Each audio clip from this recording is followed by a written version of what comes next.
losing. And it's easy to say that since you lost to Southern Columbia. But what do you think you learned from playing against a team like them for the rest of your year? I can't be satisfied with where we are right now. You gotta, I mean, that was like the first real tough team we've played, so it just goes to show that there's a lot more out there than what you've already faced, and you just got to keep working harder. Okay. Derek, did you play any other games that Lewisburg has played? Yeah. Are you a defensive player as well? I haven't been on defensive games during actual games, so can't give you too much on that. All right, let me ask you this.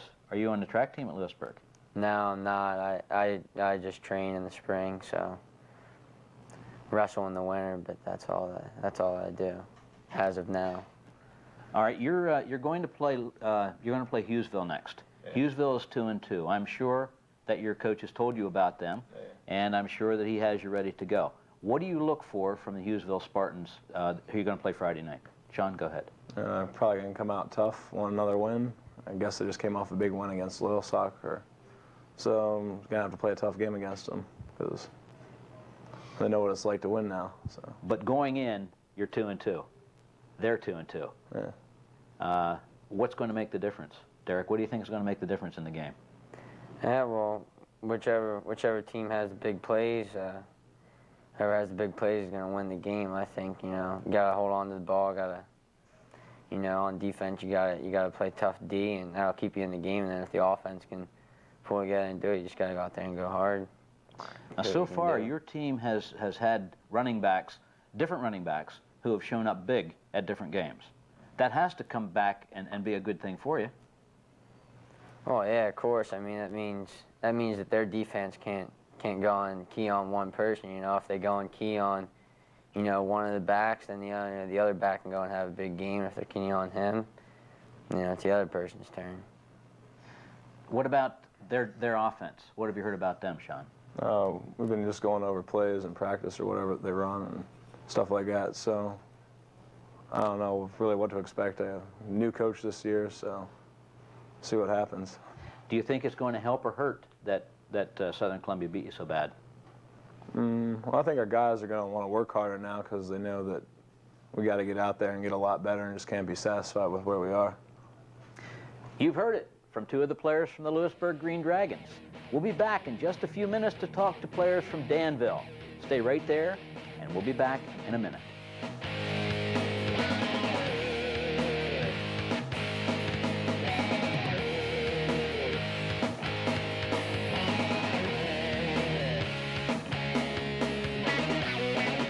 Blue Heron Sports Incorporated of Milton and Berwick is proud to be a sponsor of our new sports show, The Blitz, on CATV's CCN Channel 8.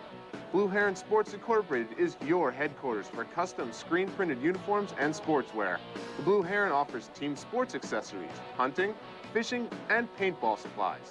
So visit either location, Route 405 South in Milton or 216 Martsville Road in Berwick. Deer hunters. Ammonia in your hunting scent means an old scent to a white-tailed deer. Our Deer Farm's patented ScentMO process removes unwanted nitrogen, killing the bacteria that would normally break down the scent into ammonia. The 19 trophy whitetails in this commercial were provided by one of our store customers. Think about it, 19, all from one store and all with our scent. This fall, ask for Horry's Outdoor Products because a fresh scent trail is what a big buck is looking for, not ammonia.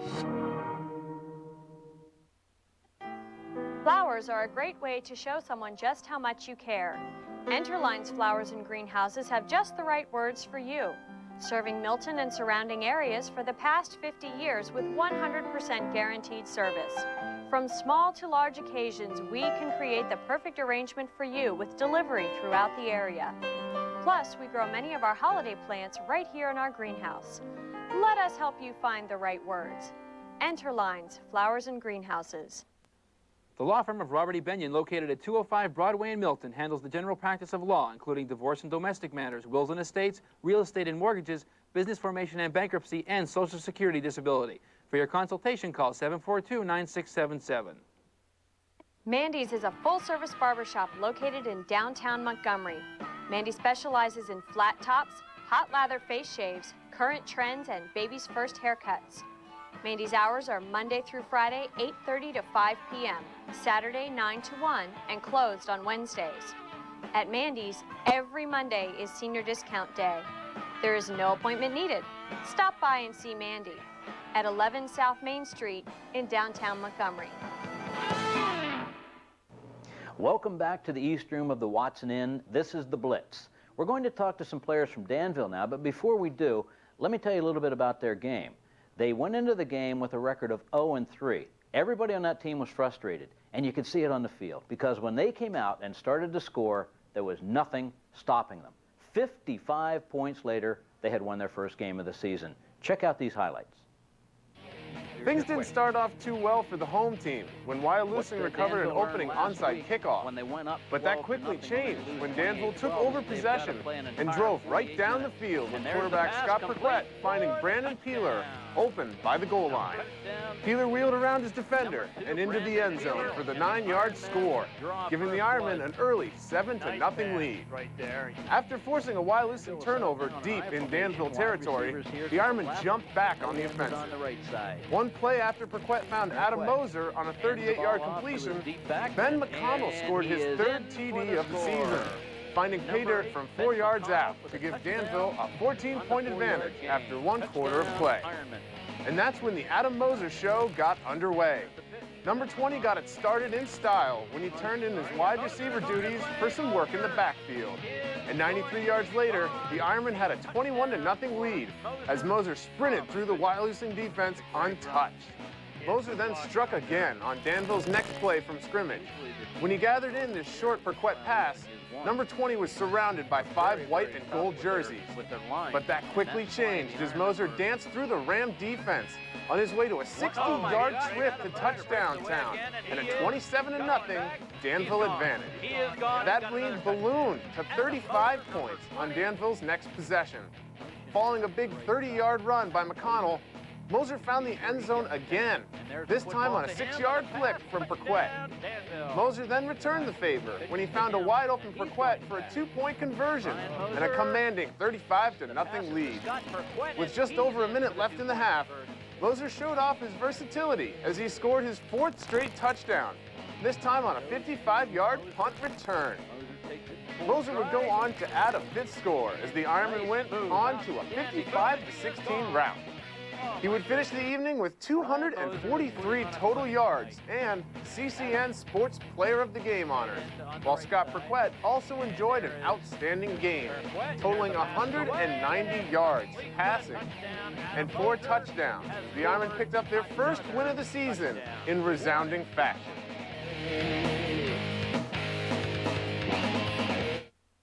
We're talking to 2 players from Danville. We have Pete Wonderland here, number 56. 58 is Matt Gertie. And they play on the offense and defense for Danville. They did an outstanding job against the team that they played this past week, which was the Wyalusing Rams. Now let me talk about Wyalusing first, get that out of the way. They had a player named Clayton Delaney. He touched the ball 11 times, that's all. Gained 129 yards. Now why is it, in your mind, that you didn't see more of Delaney? Pete, we'll start with you. Why didn't you see him more? I expected to see him going up and down the field. Well, we shut them down a lot on their running game, and they had to go to their passing game a lot more than we expected, and I'm sure more than they expected too. So that was a plus for us, and it's a major part in winning that game. But you know, when you saw him run, that he was a stud. He was a very good running back. Major part of their team. And I'm surprised he didn't play more. He didn't touch the ball enough. If I'm coaching him, I'm giving him the ball 30 times. Why do you think they didn't? Well, I think the main big run he had was just a one mistake that we made that we weren't making other times, so we were shutting him down for the rest of the time, besides that one time. So we were taking care of him for the most part. Matt, what positions do you play? I play center on offense and D-tackle and a little bit of D-end. When you lined up there against Wyalusing, did anything impress you about them? Were they big? Were they strong? What is it about them that got them their win, do you think?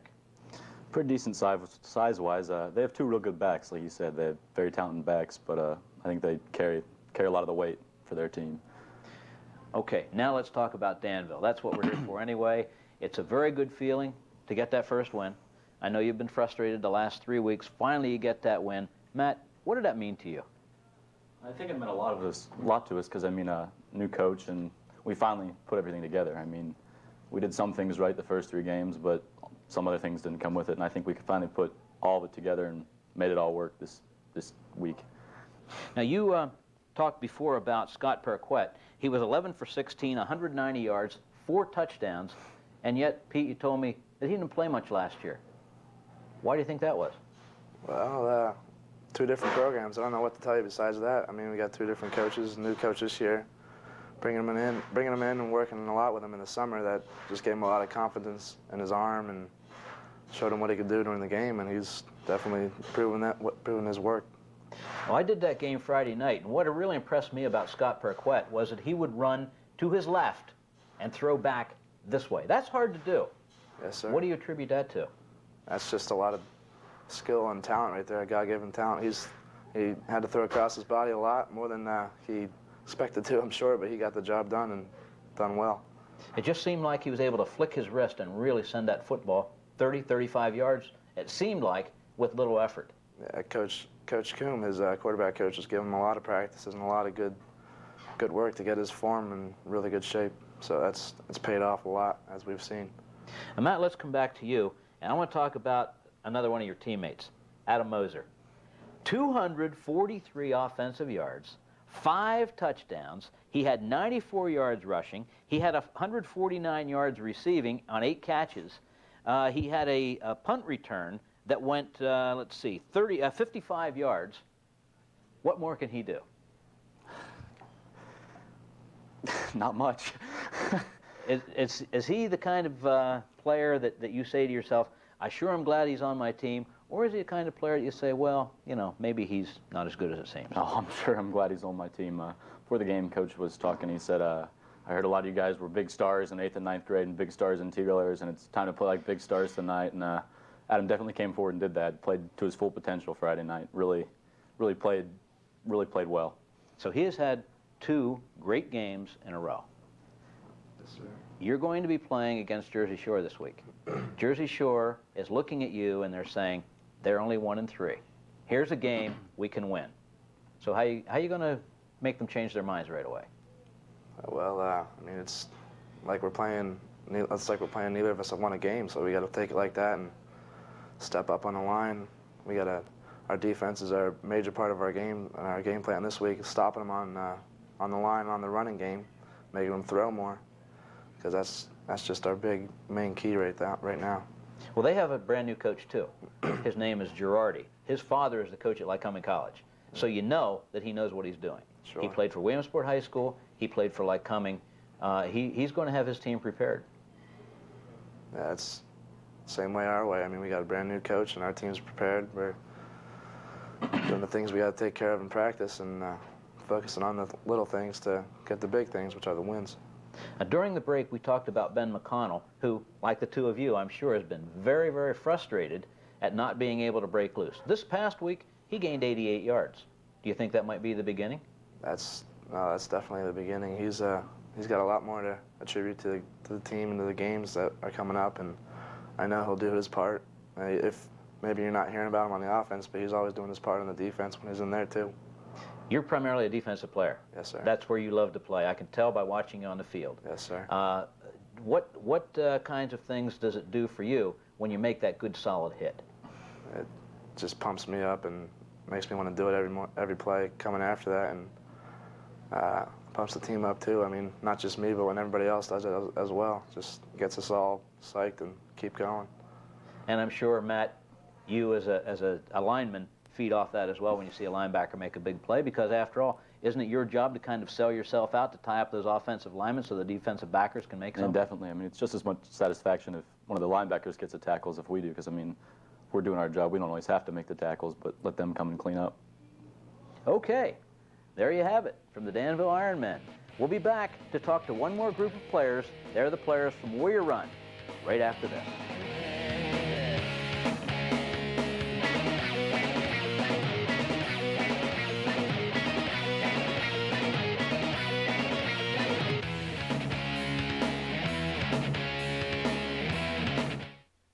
At Penn Teledata, we're building our network so you can build yours. With over 60 nodes in Pennsylvania alone, Penn Teledata has one of the largest privately owned fiber optic networks in the nation.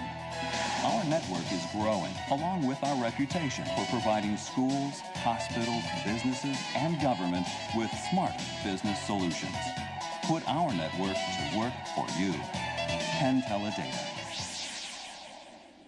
CNN Saturday.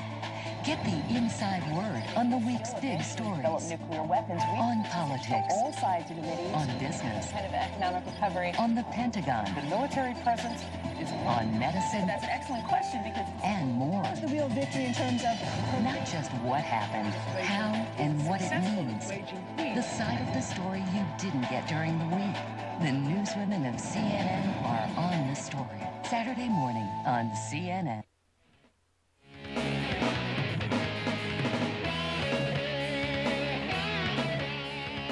Welcome back again to the Blitz. We're coming to you from the East Room of the Watson Inn, this marvelous facility here in downtown Watsontown. We're going to talk to some players from the Warrior Run Defenders football team, but before we do that, let's take a look at those highlights, Warrior Run and Shikellamy. Here we go. Traveling across the river, we head into Shikellamy territory as the Braves played host to Warrior Run. The first half was all about Shikellamy as the Braves amassed 3 touchdowns in the first 24 minutes of play, totaling 22 points. Cozy Spiegelmeyer racked up 1 for the Braves, followed by Jason Raines and Evan Raymer dropping in 1 as well. Every time Warrior Run tried to get some offensive flow, they were unable to connect, stopped by a massive and swarming Braves defense. The start of the second half looked even bleaker for the defenders as Spiegelmeyer again visited touchdown town to throw 7 more on the board, bringing the score to 29-0. Late in the third, Warrior Run was able to find their game, moving the ball to the Shikellamy 3-yard line. With just under 3 minutes remaining, Justin Waycaster pounded his way through the Shikellamy line, putting a notch on his belt and 6 on the board for the defenders. Warrior Run decided to make things interesting and went for the 2-point conversion. With the Schick defense applying heavy pressure, Dan Marr scrambled, first to his right, then sprinting back to his left to find a wide open Waycaster in the end zone. But that play was called back on a Warrior Run face mask penalty, setting up a second failed attempt. Shikellamy again gained control of the ball and played more smash-mouth football, coming right at the defenders' line, pushing them back. This eventually set up a 3-yard Schick touchdown pass, as Troy Zimmerman connected with Brandon Anderson, answering the defenders right back. Late in the fourth, facing a 2nd and 14, Corey Hall was able to swing around the Schick defense off an option play and ride the left sideline, giving the defenders excellent field position. This led to another Warrior Run touchdown, as Marr pounded it in from 1 yard out on a quarterback keeper, giving the defenders a total of 12 points. And this is where the score would stay, as Shikellamy went on to trounce the defenders 36-12. With me tonight from the Warrior Run Defenders is Justin Waycaster and Joe Simcox. Justin is a running back, Joe is a lineman. Justin, I want to talk to you first because you're the young guy here. You're just a sophomore. Yep. What did you have to do to become one of the starters for Tim Welliver's Warrior Run Defenders? Well, you just have to work hard in off season, just give it your all, I guess. I got kind of lucky because there wasn't really any older guys in my position, so. And moving up last year really helped me out a lot. You played varsity as a freshman? JV, but I lettered in varsity, but just mostly on special teams. And that certainly helped to get your in with the coaches because they knew what kind of worker you are. Yeah. You play other sports besides football, don't you? Yep, I run track, swim, and wrestle, and obviously play football. So. Joe, are you in any other sports at Warrior Run?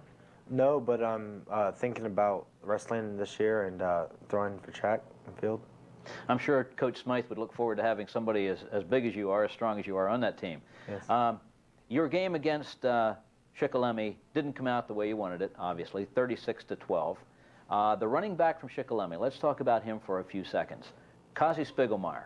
Now there is a good running back. Did you have any opportunity to butt heads with him during the game? I played a little defense. Basically, he's a pretty big kid. He is a workhorse. And when he runs the ball, he stays low, and you have to hit him straight on and just keep driving through him. I didn't really get to play because I played towards the end, and they were already up, so I'm guessing he was already out. So I didn't get to play against him. Now, on offense, you're the center. No, I'm the left tackle this year. And I played center my first 2 years. I started as a sophomore, later as a sophomore. And I guess they moved me to tackle this year.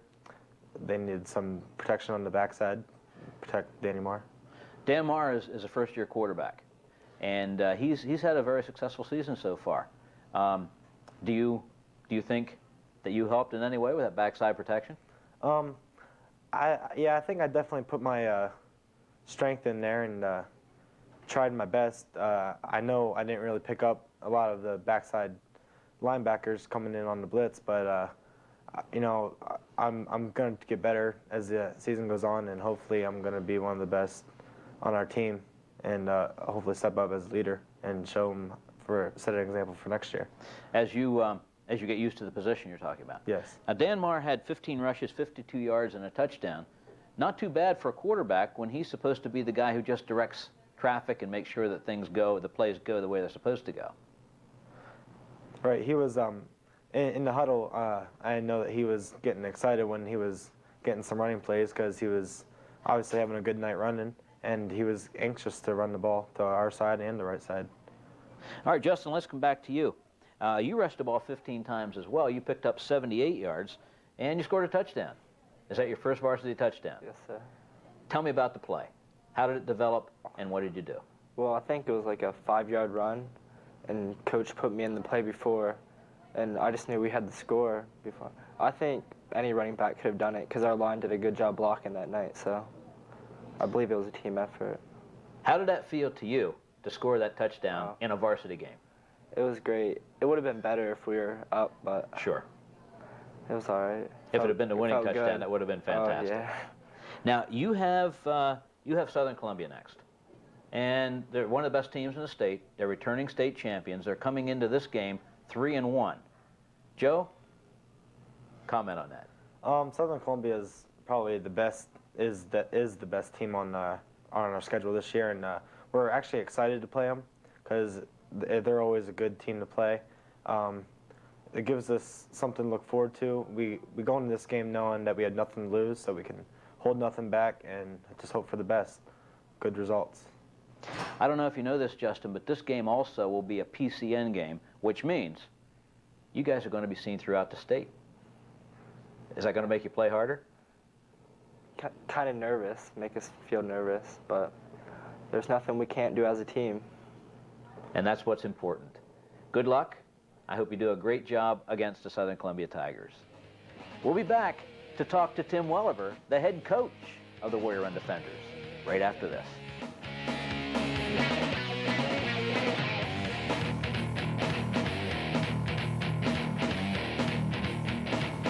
The money collected from cable television franchise fees has helped local communities like yours fund some very special projects. Unfortunately, the more than $100 million in franchise fees lost each year to cable theft means that many other important projects go unfunded. If someone tells you cable theft is a victimless crime, tell them the truth. Cable theft hurts our communities because cable thieves have their hands in all our pockets. When you're connected to the internet, does life seem to pass you by? Prologue Express. Call Prologue Express and change all that. Our expert installers will hook you up fast, make sure your connection and email accounts are working perfectly, and then make sure you're up to speed on your system. You'll be downloading pictures and movies, surfing the web, shopping and emailing faster than ever. Yeah, it's that fast. Get Prologue Express broadband. Prologue Express from CATV Service. Get connected fast.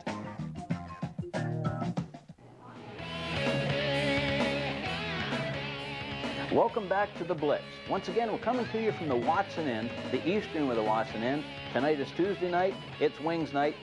Come on down here. You're welcome to come down here and sit in our studio audience. In fact, you will love those wings. I know, Tim Welliver, you love those wings, but not quite as much as a couple of other coaches. Oh, yeah, I can personally attest to the wings here, Carl. You know, they're spectacular, but I know that you'd be much better off having Coach Schneider from Milton or Coach Keeperman from Lewisburg just because of the quantity of wings they can eat compared to me. So they would do much better business for the Watson Inn, I believe, just because of the quantity those two men can eat. They're 4 and 5 dozen, I've heard. Right, yeah.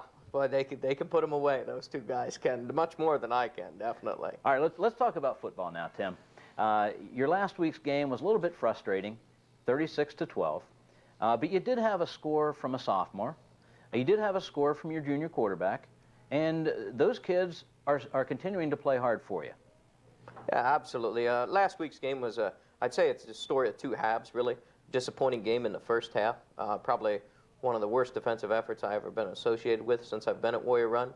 And I told the kids that point blank, and I think they understood that. And the final score that we gave up before the half, or even in a prevent defense, and they throw a Hail Mary type of pass with 30 seconds left on the clock, and they score. So that's frustrating. And there's there's stories more than that behind it. I think we lost our defensive captain, Dan Brink, to a torn ACL.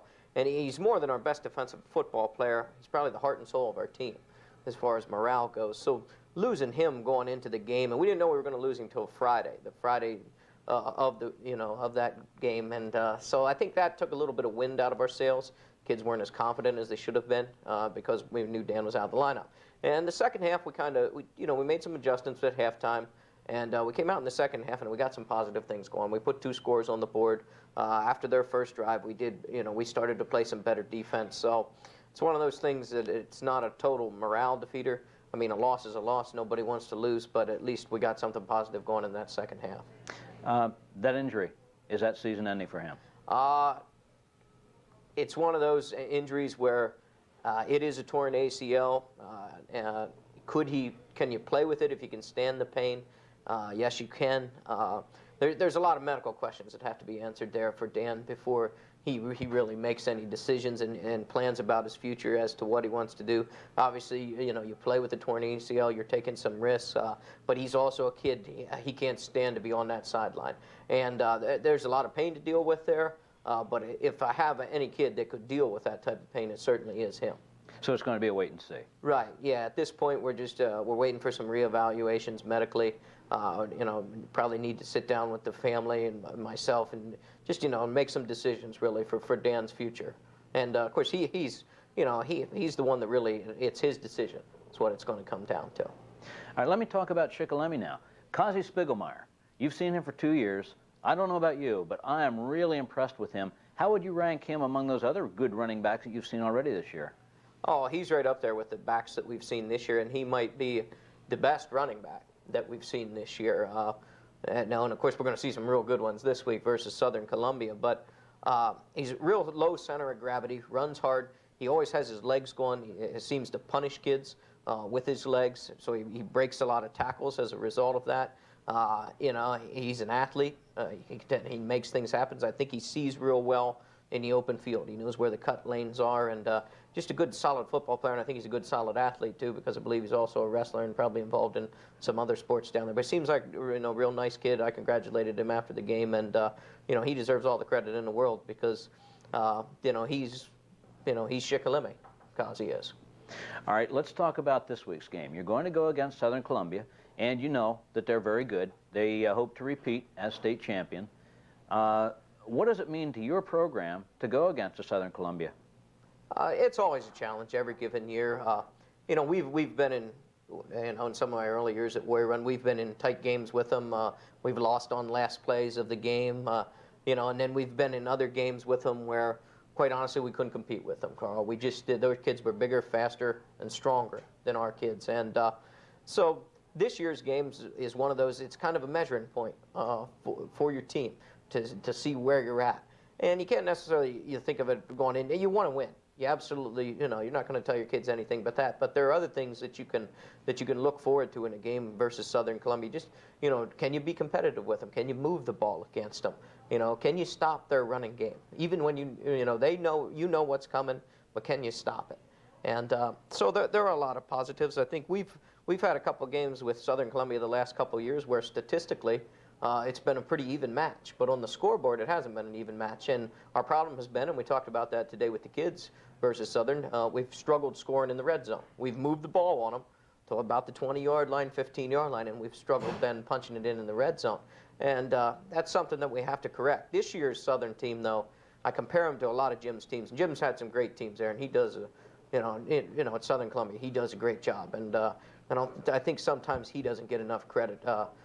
People look at a couple of state title game losses and think, well, what does he know about coaching? I mean, that's ludicrous. I mean, obviously the man's an excellent coach. Well, Southern Columbia has had football for a long, long time, but they never had the level of success they've had since Jim Roth came along. He's been the one. Oh, absolutely. And they did it. They built their program in the right situation. They were in a league where they could have success. And they built their program up to a point, and then in the early 1990s, then they jumped in the Central Susquehanna Conference. And, and by doing that, then they increased the competition that they were playing against. And Jim's a guy, that he plays his team, he plays his league, or his games, excuse me, Carl, in league that he has to. But then you look at his non-league games, he's not dodging anybody. He's going and playing the Mount Carmels of the world, and, he's the Sealand Groves. I give him all the credit in the world for what he's done. But back to his team this year, I just think the one thing that stands out of this team compared to his others are his 4 linebackers. I think they're as good as he's ever had there, and they're fast. They get to the ball. So that's why we're more worried offensively, actually, than we've been in years past, because there's always been a thing or two that we thought we could do against them, that we could match up, get them in certain formations, run some motion, where we could create some mismatch, but because of what they were doing defensively. And this year, those 4 linebackers are the neutralizer. They're just so fast and fly to the ball and tackle so well that, I think that's the strength of his team this year. What about counters, things like that, reverses, anything like that? You think they would work, and they look good when you draw them up on the board. Yeah. They look perfect. Yeah. And you can do them in practice, and boy, they look good versus your JV kids. But then you go out there in the real world versus Southern Columbia on Friday night, and they don't work as well as you drew them up on the board. We've done that before. Now we have, I think, a lot of good fortune here having the good football teams that we have. Within very short driving distance, we have Berwick, we have Mount Carmel, we have Southern Columbia, we have Selinsgrove, all those teams that are bona fide contenders for the state title. Does that help or hurt you as a coach at Warrior in high school? Oh, I think it helps us because of the competition we're playing. But I sometimes think that the fans and the public can't realize that. District 4 has more state champions in the sport of football than any other district in the state of Pennsylvania. And I'll often hear, well, District 4 is a wrestling district, or it's a basketball district, or baseball. I just say, look at the state titles. Who has the most state titles? And football is the only sport where District 4 can say, we own the most state titles. So, this is where it's at, right here. But then, you're playing against that competition. There isn't any place else you can go. So sometimes, that makes it difficult. Playing in the Central Susquehanna Conference makes it difficult. In the small school division, we beat each other up every single year, and then we'll end up 500, something like that. And there are teams that'll slip in the district playoffs from the Northern Tier, or someone from the Tri-Valley League or something. They'll end up, they have a very good record because of the competition they played against, but we'll end up as a 500 team or something, or one of us will be 7-3 and we don't make the playoffs. And we're probably a better football team than one of those teams that's 9-1. And that's no cut on those conferences. It's just the competition that we have here, and we hurt ourselves, I guess, many times, Carl. All right, let me ask you bottom line now. You're playing against Southern Columbia. What, aside from winning the game, what would be the thing that would satisfy you the most? Of course you want to win. That's the answer to that question, Carl. I think no mistakes. Play mistake-free football. We have to cut down on our penalties. Something we just made stupid mistakes last week. Turnovers. No turnovers. And that's hard to do versus a team like that because of the defense that they have. I want to be able to move the ball against them offensively, and I want to be able to punch the ball in the end zone at times. Defensively, it'll be a struggle for us because they're a run-oriented offense. We won't have Dan Brink this week. He's the heart and soul of our defense. Our philosophy early on with our defense was cover him up and let him make the plays. Let him run and make the plays. And he did that. And we don't have him. So defensively, we're probably going into it and we're saying, well, we have to take a couple chances here and there. Maybe, some things that are uncharacteristic for our defense we'll try and do.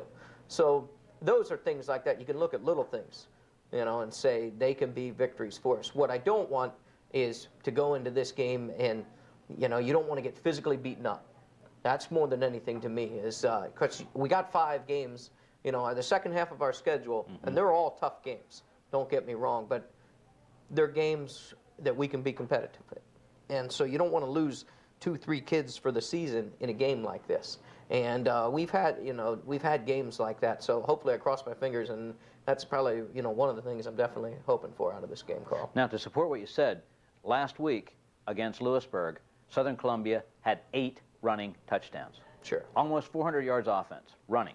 Do they do that with one back? Do they have 2 or 3 backs? How do they do it? Oh, they have 5 or 6, 7 or 8, Carl. I mean, they just keep bringing them in, and the names are also similar. They're hard to keep track of. I just use the numbers versus Southern, and and that's Jim's advantage. Obviously, he has kids. He has, I think, one boy playing both ways, and at a single A school, that's almost unheard of. It's amazing. It's amazing. And your kids are just, and we have 6 kids playing both ways. So for us, it's a physical mismatch after the first quarter. They're so much fresher than our kids are going to be. So, we're going to substitute more in this game than we would in another game, just because we have to. Because, like I said, I don't want to lose a kid in an injury for the entire season. What makes this game particularly exciting for us is that it's going to be done on PCN, so you can see the Southern Columbia Tigers and the Warrior Run Defenders anywhere in this state on PCN. That, to me, is exciting for CCN. Thank you, Tim, for being with us. I appreciate your coming in. Thank you, Carl. We would like to also thank our sponsors. Our main sponsor, of course, is the Watson Inn. Come down here and try some of those wings. Very seriously, they're very, very good. Medley of Memories also is a sponsor for us. They sponsor the Player of the Game hats. Bill Marks Auto Service, Kurtz Kawasaki, V&H Motors, the Silver Moon Furniture, Hoy's Outdoor Products, Old Route 15 Vehicle Accessories, Milton Transportation, Robert E. Benyon, Attorney at Law, Enterlines Florist, the Hoover Furniture Galleries, Turbotville National Bank, Norman E. Buck & Sons, who, by the way, own the Watson Inn, Mandy's Barbershop, and the Blue Heron Sports Incorporated. In fact, Blue Heron Sports allows us to use this helmet, which one of our people, Larry Zapataki, decorated for us, did an outstanding job with the logos. We thank them for that. We would also like to thank the people on our production crew. They would be John Wright on the camera, Scott McVicker in the van, he's the director, Wayne Hughes working our sound, and Jason Hughes also on camera. And that's it for this week on The Blitz. Tell your friends about us if they're not watching us already. Come down here and join us and enjoy some of this wonderful food at the Watson Inn.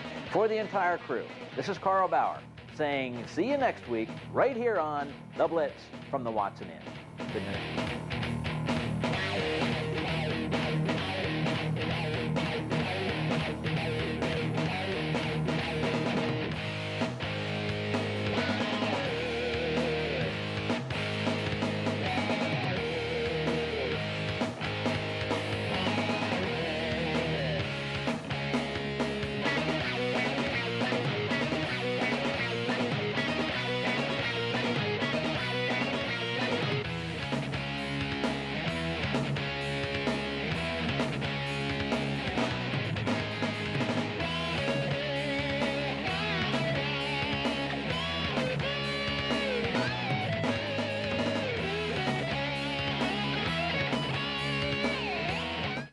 Alexander's in Sunday.